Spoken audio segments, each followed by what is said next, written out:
അതിങ്ങനെ വലുതായിക്കൊണ്ടേയിരിക്കും, അങ്ങനെ ഉണ്ടായിക്കൊണ്ടേയിരിക്കും. അപ്പൊ ഒന്നല്ലെങ്കിൽ ബെഡ് ചെയ്യണില്ലാന്നുണ്ടെങ്കിൽ ചെറുതുണ്ടാകുമ്പോ പൊട്ടിച്ചിട്ടാ മതി. അല്ല, ഇതിലിപ്പോ നമുക്ക് എത്ര സമയം നമ്മൾ നുള്ളി കളഞ്ഞിരിപ്പോ തെയ്യിപ്പോ ഇതേമാതിരത്തെ തെയ്യകൾ നമ്മൾ വെച്ചാല് 6 മാസം വരെ, അടുത്ത ജൂൺ മാസം വരെ അത് വെട്ടിക്കളി, നുള്ളിക്കളി, അന്നത്തെ കൊളിബ്രിനെ നുള്ളിക്കളി, അതേമാതിരി വരുന്ന തിരികൾ നുള്ളിക്കളയണം, കൊളിബ്രി നുള്ളിക്കളയണം. എന്നിട്ടാണ് പിന്നെ അടുത്ത ഇനിയിപ്പോ ഇപ്പൊ നമ്മൾ ഈ പൊന്തി വരുന്ന ഈ കൊളിബ്രി ഉണ്ടല്ലോ, ഈ സാധനം ഇപ്പൊ നമ്മള് മുറിച്ച് ഒഴിവാക്കണെങ്കിൽ ഇതിമന്ന് തന്നെ ഒരു കൊമ്പെടുത്ത് കാണിച്ച് ബഡ് ചെയ്തൂടെ? കൊളിബ്രത്തിന്റെ കൊമ്പ് വെട്ടി അല്ല, കൊളിബ്രി ഇപ്പൊ മുറിച്ച് ഒഴിവാക്കൂലേ? പക്ഷെ ഇത് ഞാൻ പറഞ്ഞ ചെറിയ കൊണ്ട വെക്കുമ്പോ ഇത്ര ഒന്നും വലുതാത്തിന്റെ ഇടക്കന്നെ നമ്മള് കൊളിബ്ര കളയല്ലോ. ഇത്ര ആ പൊടിച്ചു വരുമ്പോ ഏകദേശം ഇത്ര വരുമ്പോ തന്നെ നമ്മൾ കളയണം. ഈ ഒരു സ്റ്റേജിൽ എത്തുമ്പോ ഇതേമാതിരി സ്റ്റേജിൽ എത്തുമ്പോ തന്നെ നമ്മൾ കളയണം, കൊളിബ്രി കളയണം. മറ്റേത് അയിമക്കം വളർച്ച നമ്മൾ കൊടുക്കുന്ന വളങ്ങളൊക്കെ ഈ ഒരു ഇതും ആവണ്ട. ഈ ഒരു സ്റ്റേജ് ഇങ്ങനെയല്ല ഇപ്പൊ വരുന്നത്.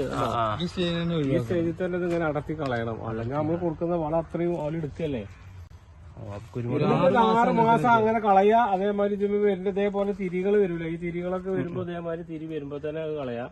അങ്ങനെ കളയുമ്പോ ചെടി കൂടുതൽ. ഏകദേശം ഈ തീരെ നമുക്ക് എത്ര ഒരു 3 മാസം തുള്ളി കളയേണ്ടി വരുമോ? ശരിക്കും 6 മാസം കളയാന്നാ പറയാ. ശരിക്കും 6 മാസം നമ്മളെ ഐഡിയക്ക് അനുസരിച്ച് നമുക്ക് ചെടി എത്രയൊക്കെ വലുതായാൽ മതി. കൊമേഴ്സ്യൽ പർപ്പസിൽ ചെയ്യുമ്പോൾ 6 മാസം കളയാം. 6 മാസം കളയണം.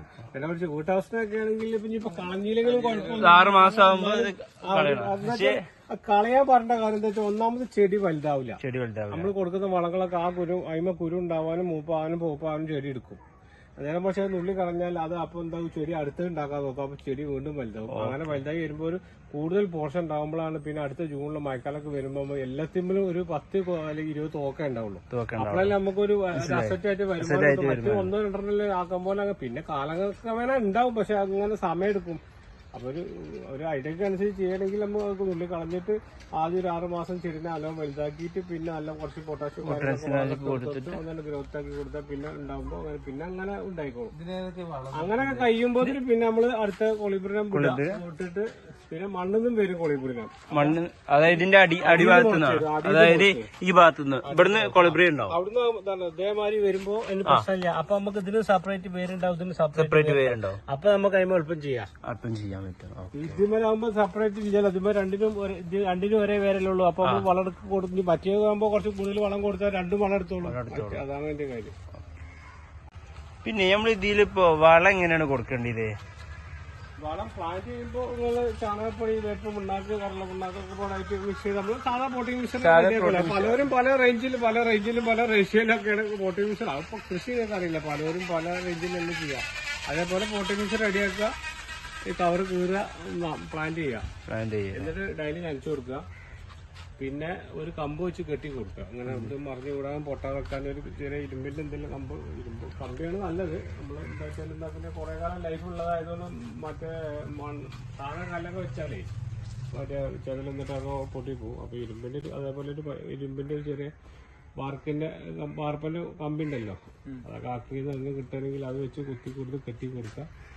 ഒരു ചെടി വലുതാനനുസരിച്ച് കുറച്ച് 2-3 മാസം കഴിഞ്ഞിട്ട് ആ പ്ലാസ്റ്റിക്കിന്റെ കെട്ട് അയച്ചു കൊടുക്കുക. അത് നിർബന്ധമായിട്ട് അയക്കണം. അത് മറക്കരുത്. നമ്മൾ ഗ്രാഫ്റ്റ് ചെയ്ത ടാപ്പ് ഉണ്ടല്ലോ, അതിൻ്റെ ഉള്ളിൽ പോകും പ്ലാസ്റ്റിക്. ഈ മുകളിലത്തത് നമ്മൾ ഈ പ്ലാസ്റ്റിക് ഈ കെട്ടുണ്ടല്ലോ, ഇത് അയച്ച് ഒഴിവാക്കണം. 3 മാസം 3 മാസം നല്ല പറയാം. ഓരോ ചെടി വലുതാനനുസരിച്ചാണ്. ഓരോ ചെടി ഏകദേശം എത്ര അടി? 2 അടി.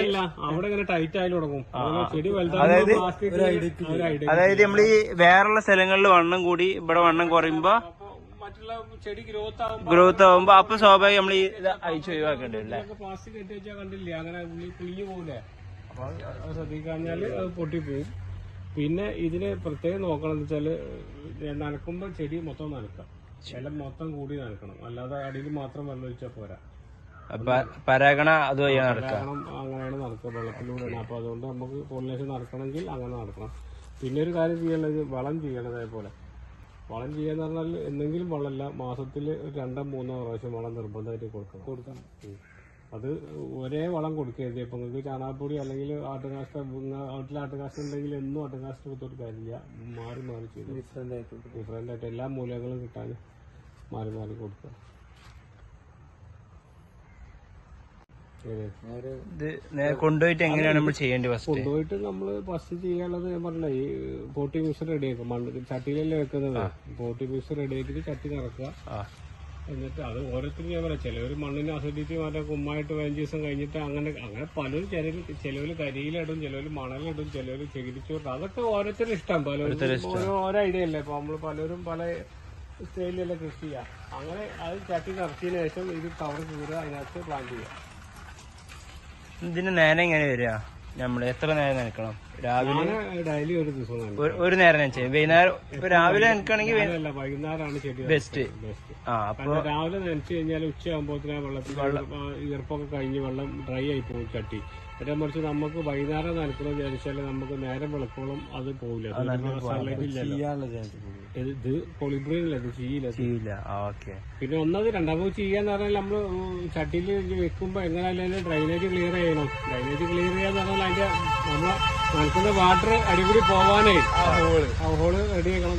അതിനടിയില് അത്ര ചില മണ്ണ് പറഞ്ഞാൽ എക്കൽ മണ്ണുണ്ടാവും. അങ്ങനെ വെള്ളം ഒഴിച്ചാൽ കട്ട് ചെയ്യേണ്ട മണ്ണ്. അതാണെങ്കിൽ അടിയിൽ ഓട്ടുകാശം, അതൊക്കെ ഒരു സാധാ കൃഷി ചെയ്യുമ്പോൾ നമ്മൾ ചെയ്യണല്ലോ. അടിയിൽ ഓട്ടുകാശം വെച്ചിട്ട് ഡ്രൈ ആവാതൊക്കെ വെള്ളം ഒഴുകി പോകണം, അത്രേ ഉള്ളൂ. ഒരു നമ്പബന്ധത്തിൽ ഒരു ഡെഡിക്കേഷനും പാഷനോടും കൂടി ഇത് വേണ്ടി നോക്കണം. അല്ലാതെ ഇങ്ങനെ ലാഘവത്തോട് ഇപ്പൊ നമ്മളോട് കുറെ ആൾക്കാർ ചോദിച്ചു, ഈ ബ്രസീലിയൻ കുളപ്പിൽ വെക്കാതെ നേരിട്ട് ചെയ്തൂടെ? അതിന്റെ മാറ്റം, അതിന്റെ മെച്ചങ്ങൾ എന്തൊക്കെയാണ്? ബ്രസീലിയൻ കുളപ്പിൽ ചെയ്യാവുന്ന മെച്ചങ്ങൾ എന്തൊക്കെയാണ്? ചെയ്ത് കഴിഞ്ഞാൽ 2-3 അഡ്വാൻറ്റേജ് ഉണ്ട്. ഒന്ന്, വെള്ളം നിൽക്കുന്ന ഏരിയയിലാണെങ്കിൽ നമുക്കിപ്പോ മഴക്കാലത്ത് ഇച്ചിരി വെള്ളം കയറി വരുന്ന ഏരിയ, അതേപോലെ ഉറവ് പൊട്ടുന്ന ഒരു ഇത് ചട്ടിയിലല്ല മണ്ണിൽ ചെയ്യുമ്പോഴാട്ടോ പറഞ്ഞത്. ചട്ടിയിലല്ലാതെ മണ്ണിൽ കൊമേഴ്സ്യൽ പർപ്പസിൽ ചെയ്യുന്നുണ്ട്. ഇപ്പൊ നമ്മള് പൂളൊക്കെ ചെയ്യുമ്പോൾ നമുക്ക് ചെയ്യാൻ പറ്റും. മണ്ണിൽ ചെയ്യാൻ ചാലെടുത്തിട്ട് ഇങ്ങനെ പൂള കപ്പ് ചെയ്യുമ്പോൾ ഓരോ ലൈനിൽ ഇപ്പൊ കൊമേഴ്സ്യൽ ചെയ്യുന്ന, അല്ലെങ്കിൽ PVC പൈപ്പിൽ ഇപ്പൊ ചെയ്ത പോലെയാണ് അതിന്റെ ഇടയിൽ 3 ലൈനിൽ PVC ഇപ്പൊ ലൈനിലല്ല ചെയ്തിട്ടുണ്ടാവും. അപ്പൊ ആ 3 ഏതായാലും PVC ചെയ്തേക്കാണ്. അപ്പൊ ആ ഒരു പോർഷൻ കുരുമുളകിന് ചെയ്യാണ്. അപ്പൊ അതിന്റെ ഇടയിൽ ചെയ്ത് കൊടുക്കുക. അപ്പൊ അങ്ങനെ ചെയ്യുകയാണെന്നുണ്ടെങ്കിൽ നമുക്ക് ഇതിന്റെ ഇടയിൽ ഇത് ചെയ്യുമ്പോൾ ഈ വെള്ളം വരുന്നത് ഇത് ചെയ്യില്ല. ഈ കൊളിബ്രിയം എന്ന് പറഞ്ഞാൽ വെള്ളത്തിൽ ബ്രസീലിന്റെ ആമസോൺ നദിന്റെ തീരത്തുള്ള കണ്ടൽ ചെടിയാണ്. അതുകൊണ്ട് വെള്ളം നിന്നാൽ ചെയ്യില്ല. അപ്പോ ഒന്നത് അങ്ങനെ. പിന്നെ ഇത് ഒരു കമ്മ്യൂണിസ്റ്റ് പാച്ച് നമ്മളെ നാടൻ അപ്പനൊക്കെ പോലെ ഒരു ലോക്കൽ ചെടിയാണിത്.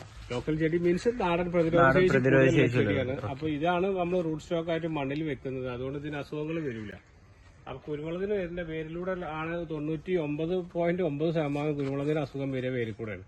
അപ്പൊ വേരിൽ കൂടെ വരുന്ന അസുഖങ്ങളൊന്നും ഇതിന് വരില്ല. അതാണ് ഇതിന്റെ മെയിൻ അഡ്വാൻറ്റേജ്. പിന്നെ രണ്ടാമത്തെ മെയിൻ അഡ്വാൻറ്റേജ് എന്ന് വെച്ചാൽ ഗ്രാഫ്റ്റ് ചെയ്യാത്ത കുറ്റി കുരുമുളക് വെച്ചാൽ നമുക്ക് ആ ഒറ്റ പോർഷൻ മാത്രമേ എങ്ങനെ ഉണ്ടായി കിട്ടുള്ളൂ. ഇതിന് നമുക്ക് ഈ കൊളിബ്രിയം വീണ്ടും കിളുത്ത് വരുമ്പോൾ ഓരോ സ്റ്റേജ് ആക്കി ഇതിന് 4 അടി 5 അടി വരെ വളരെ ഉപകാരം. അപ്പൊ കൊമേഴ്സ്യൽ പർപ്പസിൽ ഞാൻ പറഞ്ഞില്ല, അങ്ങനെ ചെയ്യുകയാണെങ്കിൽ ചാലെടുത്തിട്ട് ഇത് ചെയ്യുകയാണെങ്കിൽ ഒരു 3 വർഷം കൊണ്ട് നമുക്ക് നമ്മളെ ഹൈറ്റിൽ നമ്മൾ തീരുമാനിക്കാം. നമ്മളെ ഹൈറ്റിലും കൂടുതൽ ചെയ്യാം. പക്ഷെ നമ്മളെ ഹൈറ്റ് നമുക്ക് നിലത്തുനിന്ന് പരിചരിക്കാനുള്ള ഒരു ഹൈറ്റിലേക്ക് എത്തിക്കുക. ഒരു 3 അടി 4 അടി അല്ല ഒരു 5 അടി 6 അടി ഹൈറ്റിലേക്ക് എത്തിച്ചാൽ നമുക്ക് ഒരു PVC പൈപ്പിൽ നിന്ന് കിട്ടുന്ന അത്രയും കുരുമുളക് ഒരു കുറ്റി കുരുമുളക് കിട്ടും.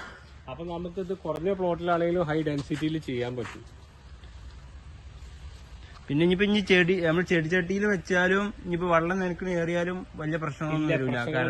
അങ്ങനെ മെച്ചങ്ങളുണ്ട്. നിൽക്കുന്ന ചെടിയാണ്. അതിന്റെ തണ്ടിനകത്ത് ഒരു 60-70% വെള്ളമാണ് ഈ കൊളിബ്രിയത്തിൽ തണ്ടിനകത്ത്. അപ്പൊ പിന്നെ കണ്ടൽ വെള്ളത്തിൽ നിൽക്കുന്ന ഒരു ചെടി ആയതുകൊണ്ട് അത്രയും ബുദ്ധിമുട്ടില്ല വെള്ളത്തിൽ. പക്ഷെ ഒരു മസ്റ്റഡ് ഒരു കാര്യം എന്താ വെച്ചാൽ നനക്കാൻ 4 ദിവസം നനക്കാൻ ഇതൊക്കെ ഏകദേശം ഇപ്പൊ നമ്മൾ 4 അടി ആയിക്കൊണ്ടിരിക്കണല്ലേ. ഇതാ കൊളബ്രിയം വലുതായി വരുന്നുണ്ട്. അതിമൊക്കെ ഇനി മുകളിൽ നമുക്ക് ബഡ് ചെയ്തിട്ട് ചെയ്യാൻ പറ്റും. ഇതപ്പോ ഇവിടെ ഈ ഒരു പീസ് കട്ട് ചെയ്തിട്ട് നമ്മൾ ഇത് ഇവിടെ 2 ഇവിടെ കട്ട് ചെയ്യാം. ബാക്കി 2 വീണ്ടും വിട്ടിട്ട് ഈ ഹൈറ്റിലെത്തുമ്പോ ഈ ഹൈറ്റിലെത്തിക്കണ്. ഈ 2 നമ്മൾ ഇവിടെ കട്ട് ചെയ്തിട്ട് ചെയ്യാം. അതല്ലെങ്കിൽ കുറഞ്ഞ ഡിഫറൻസിൽ ചെയ്യാം. ഇത് ഇവിടെ ചെയ്യുമ്പോ ഇതിവിടെ ചെയ്യാം. അങ്ങനെ മാറ്റി പിന്നെ ഇതിനെ വിട്ടിട്ട് ഇതിനെ ഇവിടെ അങ്ങനെ ചെയ്യാം. അപ്പൊ എന്നിട്ട് ഈ കമ്പിയിൽ വെച്ച് കെട്ടി കൊടുത്താൽ ഇത് ഒരു അങ്ങനെ ഹൈറ്റിലേക്ക് മാക്സിമം കൊണ്ടുപോകാൻ പറ്റും. ഒരു എണ്ണത്തിൽ നിന്ന് തന്നെ കൂടുതൽ കുരുമുളക് കിട്ടും. കുറഞ്ഞ ഏരിയയിൽ നിന്ന് കൂടുതൽ കുരുമുളക് കിട്ടും.